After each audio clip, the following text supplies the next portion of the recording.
दोस्तों नमस्कार, आपका स्वागत है हमारे चैनल न्यू निशा के विशेष बहस शो में, जहां हम बात करेंगे सत्ता के उस तूफान की जो बाहर से तो शांत दिखाई देता है लेकिन अंदर ही अंदर दिल्ली की दीवारें हिला रहा है। प्रधानमंत्री नरेंद्र मोदी अभी भी देश के सबसे ताकतवर नेता हैं, लेकिन सवाल उठता है कि क्या भाजपा उन्हें भविष्य का चेहरा नहीं मान रही है। भाजपा के नए अध्यक्ष की तलाश, कैबिनेट विस्तार की प्लानिंग और आरएसएस की सीधी दखलंदाजी, क्या ये सब सिर्फ प्रबंधन है या फिर किसी संक्रमण की शुरुआत है? क्या मोदी अपने आखिरी दौर में है और क्या भाजपा अब मोदी मुक्त रास्ते की तरफ बढ़ रही है? आइए इन सवालों के साथ आज बहस की शुरुआत करते हैं। तीखे विश्लेषण, सटीक सवाल और वो जवाब जो शायद कैमरे से दूर तैयार हो रहे हैं। मैं हूं महेश गुप्ता। आज हमारे साथ इस चर्चा में शामिल हो रहे हैं संजय समर जी। संजय जी, आपका स्वागत है। जी नमस्कार, thank you. Sir, Amit Shah जब बीजेपी के राष्ट्रीय अध्यक्ष थे तब बीजेपी ने 26 अगस्त 2014 को एक प्रेस रिलीज जारी कर कहा था कि बीजेपी अध्यक्ष अमित शाह ने पार्टी की गतिविधियों के मार्गदर्शन के लिए वरिष्ठ नेताओं की मार्गदर्शक मंडल में नियुक्ति की है। मार्गदर्शक मंडल बनाया गया था। इस लिस्ट में तब अटल बिहारी वाजपेयी, लाल कृष्ण आडवाणी और मुरली मनोहर जोशी का नाम शामिल किया गया था और इस बहाने मार्गदर्शन मंडल के बहाने उनको नेताओं को साइडलाइन कर दिया गया था, उनको संन्यास दिलवा दिया गया था। अब सवाल सर ये उठता है कि 17 सितंबर को मोदी जी भी जो है 75 साल के हो जाएंगे और अभी हाल ही में आरएसएस चीफ मोहन भागवत ने कार्यक्रम में कहा कि 75 साल की शॉल जब ओढ़ी जाती है तब इसका अर्थ यह होता है कि अब आपकी आयु हो गई है, अब जरा बाजू हो जाओ, हमें काम करने दो। और उन्होंने ये भी कहा कि लोगों को भी काम करने का मौका देना चाहिए। तो अगर हम देखें कि नरेंद्र मोदी जी 75 साल के होने वाले हैं जल्द ही, तो ये इस मार्गदर्शक मंडल में जो मार्गदर्शन मंडल है, मार्गदर्शन इसमें कहीं फिट होते हैं या उनके लिए ये मार्गदर्शन मंडल एक अपवाद रहेगा? देखिए महेश जी, तब की भाजपा और अब की भाजपा में बहुत का फर्क हो गया है। अभी की स्थितियां बहुत सामान्य सी नहीं दिखाई दे रही हैं। कहो कुछ और करो कुछ, कुछ उसी लीक पर भारतीय जनता पार्टी चल रही है। प्रधानमंत्री पद पर बैठे लोग मंगलसूत्र से लेकर के मुजरा जैसे शब्दों का प्रयोग कर रहे हैं, जी बिल्कुल। जो कि स्थितियां बहुत सामान्य दिखाई नहीं दे रही है। अब एक छोटा सा बात आप देख लें कि राष्ट्रीय अध्यक्ष चुनने में इन लोगों को इतनी देरी हो पा रही है, इतनी देरी कर रहे हैं लोग। तो अब बताएं, अब आप खुद देख लें कि सब जगह का, सब राज्य का, कई राज्यों के अध्यक्ष चुने गए। भारतीय जनता पार्टी ने अपने कई राज्यों में अध्यक्ष को चुना, उसमें झारखंड को छोड़ दिया, जबकि झारखंड सबसे जरूरी था। अगर उठा करके देखें तो यहाँ पर भी जो नियम है इनका कि एक व्यक्ति एक पद का हिसाब रहेगा, तो यहाँ भी सालों से ऐसे ही चल रहा है। आयातित नेता यहाँ हो गए बाबूलाल मरांडी जी, उनको ही प्रदेश अध्यक्ष लोगों ने बना दिया है, जबकि यही बाबूलाल मरांडी जी 15 वर्षों तक पानी पी पी करके भारतीय जनता पार्टी को गाली दिए, एक एक बखिया उधेड़ डाला था भारतीय जनता पार्टी को। आज वही ईमानदारी की पाठ वो भारतीय जनता पार्टी के कार्यकर्ताओं को दे रहे हैं कि भाई पार्टी के साथ किस तरह से ईमानदारी से रहा जा सकता है। तो तब की भाजपा जिसकी तुलना कर रहे हैं, अटल जी की भाजपा, मुरली मनोहर जोशी जी की भाजपा, अब में बहुत का फर्क है। अब लोकसभा चुनाव में देखिए मंगलसूत्र भी कांग्रेस ले जाएगी, प्रधानमंत्री जी ने ये कहा था। तो मतलब क्या था भाई, महंगाई से ही संबंधित था। आज देखिए 1 लाख रुपए के आसपास हो गया है। सोना उठा करके आप देखें तो 90-91 चल रहा है, और बनाई लेकर के मोटा मोटी आप मान लीजिए 1 लाख रुपया में 10 ग्राम सोना हो गया। तो कहना और करना जरूरी है, और ये चीज जनता को देखने की भी जरूरत है महेश जी, कि उसका तुलनात्मक अध्ययन करने का भी जरूरत है कि भाई ये कह रहे हैं, वो कर क्या रहे हैं, वो देखा जाए। तो राष्ट्रीय अध्यक्ष चुनना इनका काम है, तो इनको तो फटाक से कर देना चाहिए। इसलिए कर देना चाहिए कि भाई एक सिद्धांत अपने पार्टी में एक सिद्धांत होती है और उस सिद्धांत के तहत हम चले, तब ना हम जनता को भी बता सकते हैं कि भाई आप फलाना काम अच्छा से कीजिए। अब यहाँ अपने ही ये लोग इस तरह का काम कर रहे हैं। ये मैसेज न तो पार्टी कार्यकर्ताओं के बीच अच्छा जा रहा है महेश जी, और न बाहर बिल्कुल ठीक बात है। निकल करके ये बिल्कुल ठीक बात है। निकल करके आ रहा है कि जो इंसान अपनी पार्टी में एक राष्ट्रीय अध्यक्ष को चुनने में सालों लगा सकता है, वो आगे आगे दूसरे के बारे में क्या बोल सकता है भाई। एक कानून सम्मत बात, नियम सम्मत बात ये लोग नहीं कर पा रहे हैं। ये जनता भी देख रही है, और जो उचित है वो हम पत्रकार भी बोल रहे हैं कि हाँ भाई क्या होना चाहिए। छोटी छोटी चीज पत्रकार अगर सवाल खड़ा कर देते हैं तो एफआईआर हो जाता है। कल FIR दर्ज बिहार में होगी, देखिए बताइए ये। अजीत अंजुम जी के विरुद्ध में एफआईआर हुआ। क्या बिल्कुल पत्रकार ठीक बात सवाल है। खड़ा नहीं करेंगे? पहले क्या था अजय जी कि सब माफ करेंगे महेश जी, कि स्थितियां बनती थी तो वाहवाही मिलता था पत्रकारों को, और पत्रकारों का यस। काम ही जी होता है खोजी जी पत्रकारिता। हम लोगों के बीच जी। एक चीज हुआ करती थी, खोजी पत्रकारिता। अब तो इस तरह से दांत मुंह तोड़ दिया जाएगा तो कौन करेगा? पत्रकारिता करेगा कि अपना नौकरी बचाएगा भाई, या अपना जो उसको भी जान जहान, माने वो सेठ साहूकार नहीं ना भाई की, या अधिकारी नहीं ना है पत्रकार की आप ईडी लगा देंगे और सीबीआई लगा देंगे। तो ये सब चीज तो थोड़ा सा उचित नहीं दिखलाई दे रहा है। लेकिन हाँ, इनको अब तक अपना राष्ट्रीय अध्यक्ष चुन लेना चाहिए था। इसमें किसी प्रकार का विवाद नहीं होना चाहिए था। सोशल मीडिया खोल करके देखिए तो रोज कोई ना कोई को अध्यक्ष बना दे रहा है। भाई आप अपना हाँ बनाइए, जी, पहले आप अपने सही कह रहे हैं आप। हम सुधरेंगे युग रोज एक नए सुधरेगा, अध्यक्ष हम का ठीक नाम आ रहा रहेंगे है। तब तो ये बात है अजय महेश जी।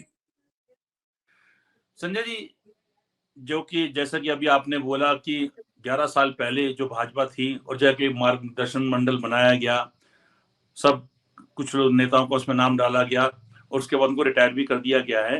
तो हम ये मान के चले, और आज का जो हालात है और उस समय के जो हालात हैं, आपने बोला बहुत भाजपा में बदल चुके हैं। तो इसका तो सीधा सीधा मायने ये है कि जो 11 साल पहले या 15 साल पहले भाजपा थी और उस समय जो भाजपा का नेतृत्व था, उस समय जो भाजपा के पार्टी के मूल्य थे, आज के समय में जो नरेंद्र मोदी जी भाजपा का नेतृत्व कर रहे हैं, उससे आज के वर्तमान में जो भाजपा के मूल्य हैं उनमें बेहद बदलाव है। काफी हद तक, या यूं कहें कि बहुत ज्यादा गिरावट आ चुकी है। देखिए महेश जी, ये बिल्कुल नितांत व्यक्तिगत चीज, नितांत व्यक्तिगत बातें थी भारतीय जनता पार्टी के लिए, क्योंकि उनका नेतृत्वकर्ता उन्हीं को चुनना था। जैसे हम अपने घर के मुखिया चुनते हैं, 5 भाई हैं तो एक भाई हमारा मुखिया होता है। मुखिया मतलब डिसीजन लेने वाला होता है, राष्ट्रीय अध्यक्ष का मतलब वही होता है। तो ये देरी क्यों भाई? आखिर देरी क्यों? सब कार्यकर्ता सोच रहे हैं क्यों, भारतीय जनता पार्टी के नेता सोच रहे हैं कि आखिर ये देरी क्यों? एक अध्यक्ष चुनने में अगर ये लोग इतना समय लगा सकते हैं, तब आखिर किसी काम के लिए कैसे तय कर पाएंगे कि हम क्या काम कर पाएंगे और क्या काम नहीं कर पाएंगे? पहले ये तय कर लें, और धीरे धीरे कर करके देखिए महेश जी, स्थितियां ऐसी हो गई हैं कि वर्तमान भाजपा हर चीज पर अटैक कर करके, हर चीज पर, मैंने आरबीआई पर अटैक कर करके, कोर्ट पर ऐसा अटैक किया लोगों ने कि जजेस सड़क पर आ गए, मीडिया के बीच आ गए कि भाई हमको न्याय बिल्कुल। दीजिए। तो उसी तरह से अपने पार्टी के भीतर भी ये लोग जैसा काम कर रहे हैं, तो उससे पार्टी के कार्यकर्ता ही त्रस्त हैं। अब बताइए, पार्टी के राष्ट्रीय अध्यक्ष ने कहा कि अब संघ की जरूरत भारतीय जनता पार्टी को नहीं है। मतलब हाँ, क्या है? संघ को बेइज्जत किया गया, संघ को बुरे ढंग से बेइज्जत किया गया कि आपकी जरूरत नहीं है। मतलब क्या हुआ? पिता ने अगर बेटे को पढ़ा लिखा के बड़ा कर दिया, बेटा बेटा कुछ कमाने लगा, तब आपकी जरूरत नहीं है कि जरूरत है? संजय जी, ये एक जरूरत तो है। अहंकार है। ये एक अहंकार है, घमंड है, अहंकार, और अहंकार हमेशा ले डूबता है। बिल्कुल सही कहा आपने कि अहंकार से लवरेज है लोग। अहंकार इस कदर है कि ये लोग बस वही सोचता है कि कैसे हुआ भाई, 15 लाख दिया जाएगा, और आसानी से बोला गया कि दिया जाएगा, और उसके बाद सीधे सीधे बोल दिया जा रहा है कि वो हमारी बतौलाबाजी थी। बिहार हाँ, में चलिए। अमित अब बिहार में अमित शाह जी ने कहा, जब नीतीश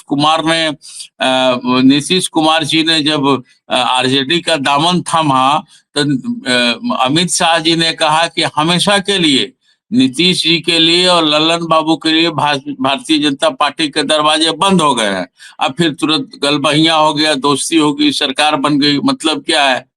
भाई मैं जो चाहूं करूं और मैं जैसे चाहूं करा लूं। अब जी भ्रष्टाचार का आरोप अपने ही लगाती है भारतीय जनता पार्टी अब लोगों पर, चाहे किसी का नाम ले लें, महाराष्ट्र के नेता का नाम लें, असम के नेता का नाम लें, किस ले, और फिर इनके यहाँ गए तो लोग दूध के धुले हो जाए। ऐसे कैसे होता है? ये सब चीज जनता देख रही है महेश जी। और रही बात जो आपने सवाल किया 75 साल का, तो ये नियम नहीं है, लेकिन हाँ अघोषित रूप से ये नियम है भी। उसी के तहत चाहे मुरली मनोहर जोशी को पैदल किया गया, हमारे रांची से जीतते थे रामटहल चौधरी, वरिष्ठ नेता यहाँ के करिया मुंडा जी हैं, इन लोगों को इसी के तहत टिकट नहीं दिया गया कि 75 साल के आप हो गए, अब आपकी जरूरत नहीं है। सच भी है महेशी की भाई दूसरे को भी तो मौका मिलना चाहिए। एक नंबर बात है, मौका चाहिए। मतलब जिसको जितना काम करना रहता है, छोटा उदाहरण देते हैं आपको महेश जी, कि ट्रांसफर ट्रांसफर क्या है? ट्रांसफर तबादला हाँ, तबादला किसी ठीक का ठीक बात है। इसी से किया जाता है कि उसकी जो दोनों को भी ताकत मौका थी, जो ज्ञान था, एक लेवल तक ले आया। वो लेवल 10 नंबर अगर माना गया तो 6 नंबर तक ले आया, 7 नंबर तक ले आया, 7.5 नंबर तक ले आया, ले आ दिया। तो एक इंसान 7 नंबर के बाद ऊपर नहीं जा सकता है, एक ताकत की बात मानी जाती है। तो मिला। उसी तरह से तबादला होता है अधिकारियों का, कि एक लेवल तक वो लोग काम करेंगे, उसके बाद वो विकास नहीं कर सकते या उससे आगे नहीं, उससे कि वो नहीं जा सकते। तो उस रूप उसी तरह से समाज के सामान्य जीवन में भी ये बात बनती है कि हाँ भाई अब इनको हटाया जाए और दूसरे को लाया जाए, क्योंकि अब तो जितना काम कर रहा था इन्होंने कर दिया, अपनी बुद्धि दिखा दी। 11 साल 12 साल हो गया, जितना बुद्धि दिखाना था इन्होंने दिखा दिया। अब नए लोग आए, इसको और ऊपर ले जाए। इसी से 75 साल तय इन लोगों ने किया होगा, किसी के लिए भी सामान्य सी बात है। तो ये हमारे ख्याल से होना चाहिए। और मोदी जी खुद कहते हैं कि मैं सिद्धांत वाला आदमी हूँ, और मैं जो बोलता हूँ कहता हूँ, हमारी मोदी हाँ, की गारंटी होती है। ये सब जब सब पर लागू है तो इन पर भी हमें लगता है कि लागू होना चाहिए, क्योंकि सारे लोग इस बात को विपक्ष से लेकर के और सत्ता पक्ष, मतलब फिर उनके पार्टी के भीतर भीतर ही अंदर खाने में भी एक खलबली मची हुई है कि 17 सितंबर को 75 साल के हो जा रहे हैं, जो इनका सर्टिफिकेट उम्र है 75 साल के हो जा रहे हैं। तो हमें ऐसा लगता है कि 75 साल के बाद ये पद छोड़ देना चाहिए, स्वतः इनको संन्यास ले लेना चाहिए। बार बार भी इन्होंने कहा है कि मेरा क्या है, मैं झोला उठाऊंगा चल हाँ जाऊंगा। जी। हम तो फकीर, हम मेरे तो मेरे झोला उठा के चले जाएंगे। जी हाँ, 10 बिल्कुल। लाख का मेरे सीट आगे जानने भी वाले कोई व्यक्ति नहीं, हैं, झोला पीछे उठा भी के चले कोई नहीं। जाएंगे। राष्ट्र हित ही हमारा सबसे बड़ा कर्तव्य है, और मैं सेवा भाव से ही आया हुआ हूँ। तो ये सब सारी बातें इन्हीं की है। अब इन सारी बातों को वो किस प्रकार अमल करते हैं, ये जनता भी जानना चाहती है, खुली आंख से भी देखना चाहेगी। और वरना बाकी सारी बातें होगी। जब मुख्यमंत्री हुआ करते थे तब बताते थे कि भाई रुपया कैसे गिर जाता है, देश की करेंसी कैसे गिर जाती है। ठीक तो बात वो है, सब डायलॉग ठीक सबको बात याद है। तो हमें लगता है कि मोदी जी इतिहास रचने वाले पुरुष बनना चाहेंगे या बनेंगे। तो हमें लगता है ऐसा कि 75 होने के बाद वो इस्तीफा दे देंगे, और पार्टी भी इस पर अमल करेगी, क्योंकि भारतीय जनता पार्टी भी कहती है कि हम लोग जो कहते हैं सो करते हैं। मोदी जी भी गारंटी देते हैं। संजय जी, अब अगर हम देखते हैं तो अभी जैसे मोहन भागवत जी ने हाल ही में कहा कि अगर किसी को शॉल उड़ा दी जाती है 75 साल के उम्र में, तो इसका मतलब होता है कि उम्र हो गई है, बाजू हट और उनको भी काम करने दो। ठीक। तो हम क्या माने कि और इन्होंने भी बोला कि हमें आरएसएस की जरूरत नहीं है, तो क्या हम ये माने कि आरएसएस अब खुले तौर पर मोदी युग की समाप्ति की पटकथा लिख रहा है? देखिए महेश जी, सच ये है कि आरएसएस कांग्रेस और भारतीय जनता पार्टी दोनों के बीच में धीरे धीरे कर करके बड़ी दूरियां हो गई हैं। दूरियों का नतीजा ही है कि नड्डा साहब ने आरएसएस के विरुद्ध बयान जारी किया।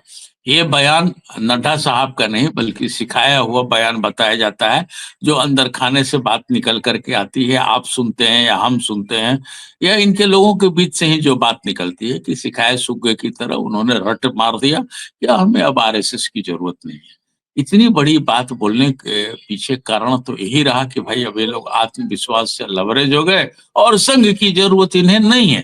लेकिन सच ये है महेश जी कि संघ आज भी जमीन पर काम करता है, गांव गांव मोहल्ला मोहल्ला चटाई पर बैठ करके काम करता है और चटाई पर बैठ करके लोगों को जोड़ता है।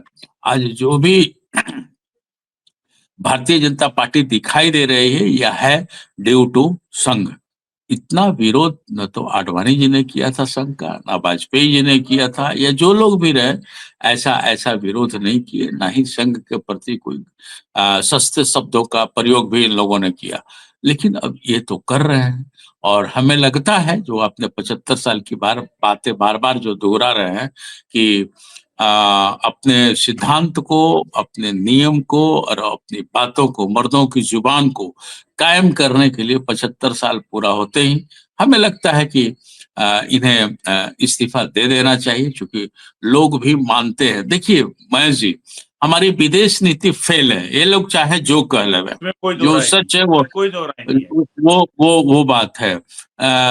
जिस हमारी पुरानी सरकार ने पाकिस्तान को दो भागों में बांट के रखा था, अभी वर्तमान की सरकार ने इन दोनों को एक कर दिया है। एक कर दिया। मैंने जो सच है, बेलगाम जो बात हो रही है वो बात कर रहे हैं। विश्व में पाकिस्तान जिस कदर घिरा हुआ था, सिंदूर प्रकरण के बाद उसने अपनी ख्याति बटोर कर करके कई कंट्री से उसने रिश्ते बना लिए। रसिया जैसा देश जो कि भारत के साथ भारत के साथ दांत काटी दोस्ती हुआ करती थी, और रसिया से भी पाकिस्तान ने पैसा लेने का काम किया है। पाकिस्तान अभी कई अरब डॉलर रुपया लिया है और रसिया ने दिया है। इसके पीछे भी कारण यह रहा कि यूक्रेन और रसिया में जो झंझट हुआ था, जो लड़ाई चल रहा था, उसमें हमको स्थिर रहने की जरूरत थी, तो हम समझौता कराने चले गए थे।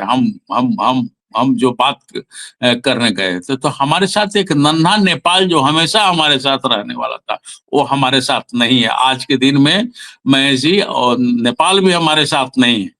तो ये विदेश नीति भी उसी तरह के हिसाब किताब हो गई।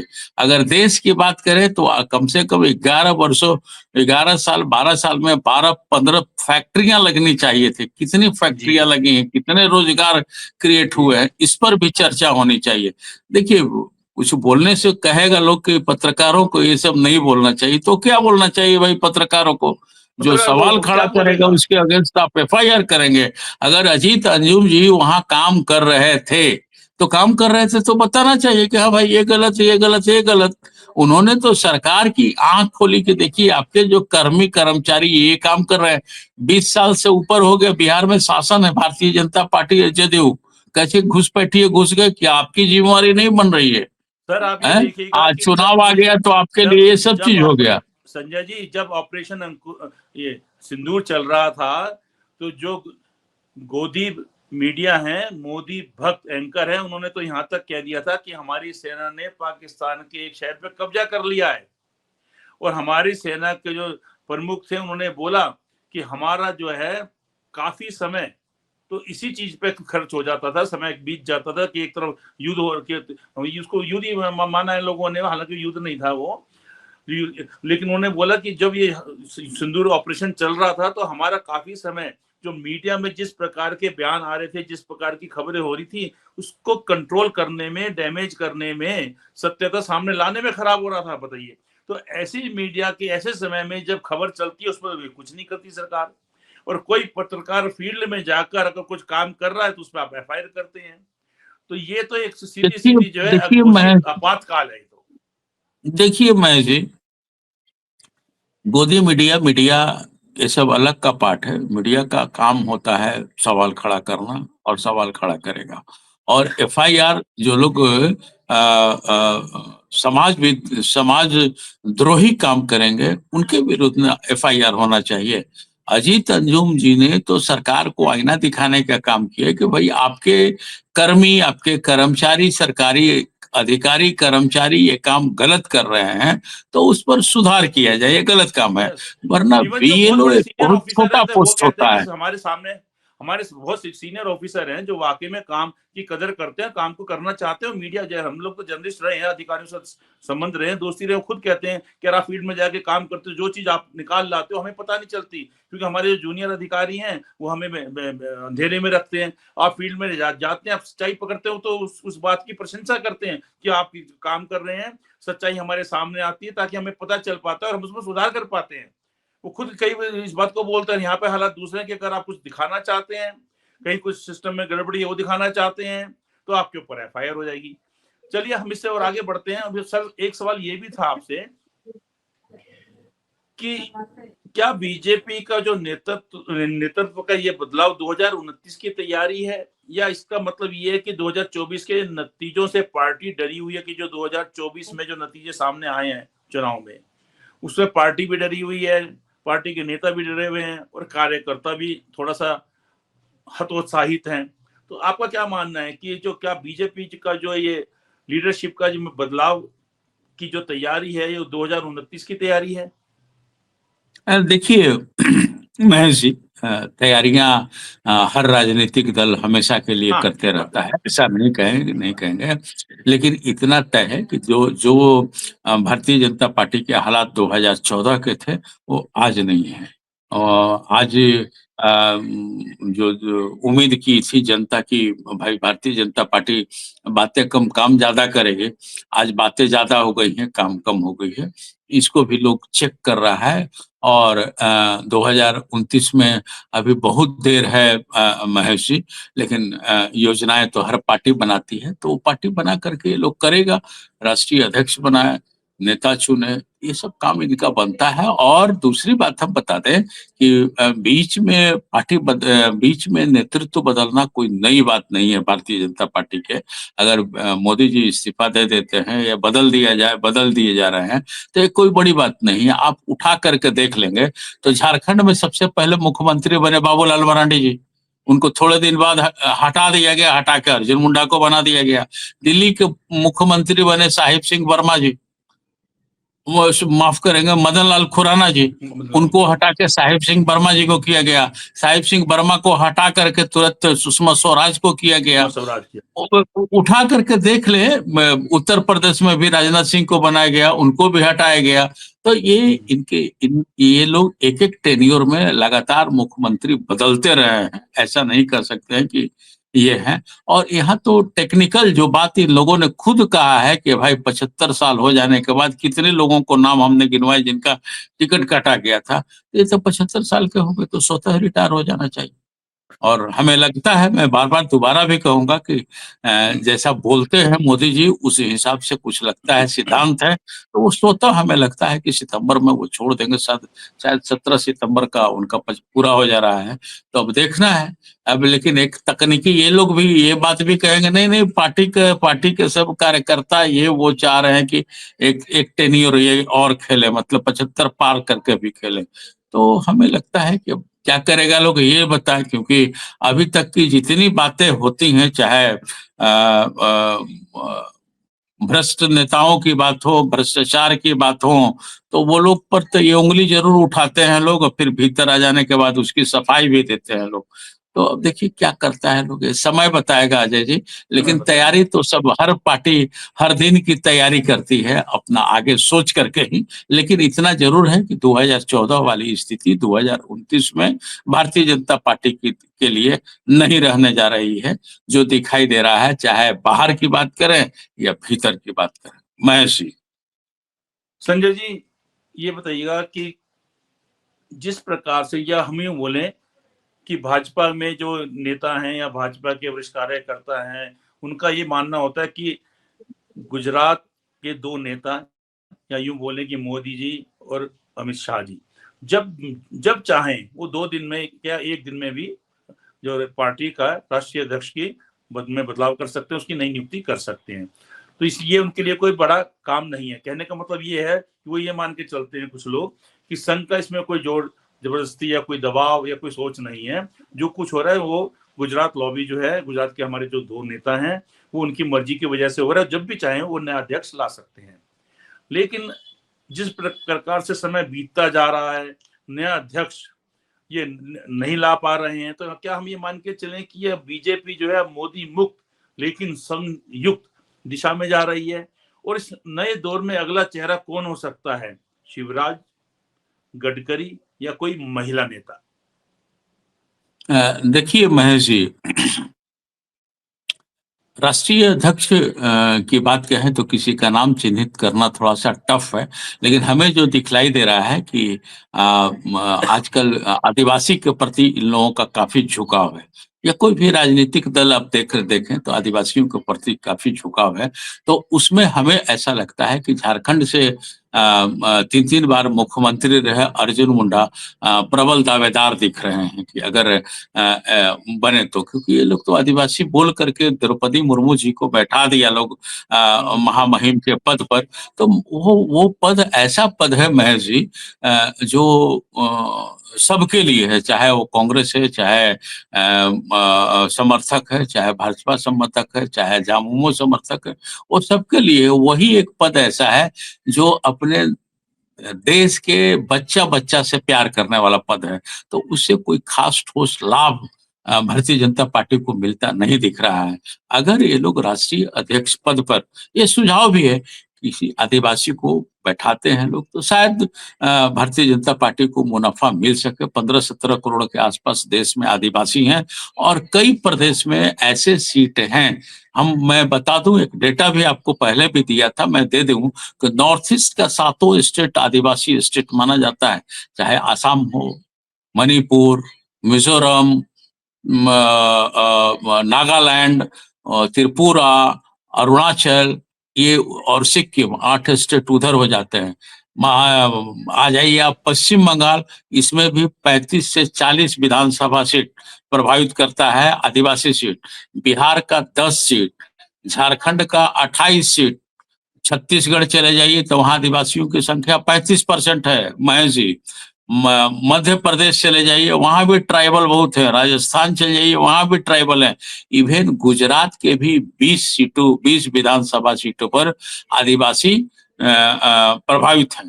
तो हमें ऐसा लगता है कि ये लोग इस बार आदिवासी कार्ड खेलेगा लोग, और बताएगा लोग कि भाई दलित और आदिवासी ये दोनों लोगों को हम लोग नेतृत्व का मौका दे रहे हैं। और उसमें ये लोग अर्जुन मुंडा को चांस देने का ज्यादा दिखाई दे रहा है, क्योंकि उनकी एक साफ छवि है और 3 बार यहाँ मुख्यमंत्री रहे हैं, केंद्र में अनुसूचित जाति जनजाति कल्याण मंत्री भी रहे हुए हैं अभी पिछले बार। फिलहाल वो खाली भी हैं। तो हमें ऐसा लगता है कि अर्जुन मुंडा को लोग मौका देगा और किसी आदिवासी को ही बनाएगा लोग, क्योंकि भारतीय जनता पार्टी ज्यादातर धर्म, जाति, इन सब चीजों को नाप तोल करके आगे बढ़ती है, और अभी का माहौल भी संजय लगभग जी, वैसा ही इन लोगों ने बना दिया है।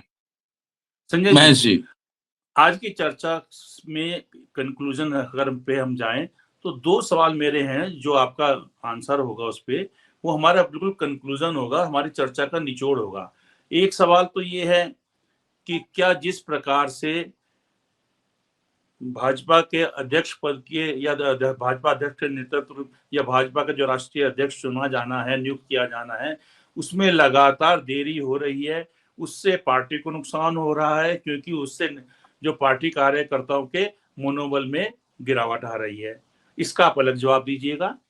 नंबर 2 कि 75 साल वाला मामला जो है मार्गदर्शन मंडल वाला, कि उसके नाम पर भाजपा के कई सीनियर लीडर्स को 2014 के अंदर उसमें नाम डाल के उनको रिटायर कर दिया गया था। उस समय भाजपा के पार्टी के मूल्य थे, आज के मूल्य में बेहद गिरावट है। लेकिन फिर भी वो आरएसएस चीफ ने भी बोला कि 75 साल की उम्र में जब शॉल उड़ाई जाती है तो उसका मतलब होता है हट बाजू। दूसरा सवाल मेरा ये है कि क्या नरेंद्र मोदी 75 साल के पूरा होने पर उनको हट जाना चाहिए? उनके हटने से पार्टी मजबूत होगी, कार्यकर्ता को मनोबल बढ़ेगा, या पार्टी को नुकसान होगा? दोनों का सवाल अलग अलग दीजिएगा आंसर। देखिए महेश जी, इन सारी बातों का जवाब मैं पहले दे चुका हूँ। फिर भी आपने सवाल किया तो मैं बता दूं कि पार्टी अगर राष्ट्रीय अध्यक्ष चुन लेती है तो भीतर में जो झंझट अभी चल रहा है, बहुत बड़ा जो बवाल चल रहा है, तूफान चल रहा है, उसको विराम मिलेगा और पार्टी को मुनाफा होगा। दूसरा ठीक सवाल बात। आपका 75 साल के बाद वाली बात है। तो मोदी जी अगर अपने पद से हट जाते हैं तो भीतर में भी जो Nitin Gadkari and Rajnath Singh and other जो लॉबी हलचल मचाए हुए हैं उनको विराम मिलेगा। प्लस मोदी जी एक इतिहास लिखेंगे कि पद उन्होंने उम्र पाते के साथ छोड़ दिया। तो ये उनके लिए एक इतिहास लिखा जाएगा कि हाँ भाई, पद किनारे हो गया, झंझट नहीं हुई। ये आपके दोनों सवाल का जवाब रहा। सर इसमें और सर ये थोड़ा सा और जोड़ना चाहेंगे कि अगर 75 साल की उम्र में मोदी जी हटते हैं तो इतिहास लिखा जाएगा, वाकई में माना भी जाएगा कि वो अपनी सच्चाई पे अडिग रहे। लेकिन क्या ये पार्टी हित में रहेगा? अब पार्टी हित की बात है तो भीतर में जो आग लगी हुई है महेश जी, उसमें देखिएगा कि भारतीय जनता पार्टी दो खेमा में बटी है। एक को नितिन गडकरी संभाल रहे हैं, दूसरे को जी। ये गुजरात लॉबी संभाल रही है। तो इसको विराम मिलेगा और पार्टी टूटने से बच जाएगी। ये ज्यादा दिन बहुत चलेगा अगर महेश जी, तो आप देखिएगा जिस तरह से कांग्रेस टूटते गई उसी तरह जी से जी। यहाँ भी टूटन आना चालू हो जाएगा, क्योंकि दरार पड़ बिल्कुल गया है, ये सब लोग जानते बिल्कुल हैं। सब बिल्कुल लोग जानते हैं। तो आपके बिल्कुल। दोनों सवाल के ये रहे जवाब। बिल्कुल ठीक। संजय जी, आपसे बात करके बहुत अच्छा लगा। चर्चा वक्त में शामिल आप हुए। बहुत जल्द आपसे दोबारा किसी नए मुद्दे पर चर्चा करेंगे। नमस्ते। और आप हमसे जुड़े रहने के लिए सब्सक्राइब करें YouTube पर, फॉलो करें ट्विटर पर और लाइक करें Facebook पर। और ज्यादा जानकारी के लिए आपको टाइप करना होगा सिर्फ न्यूज नशा।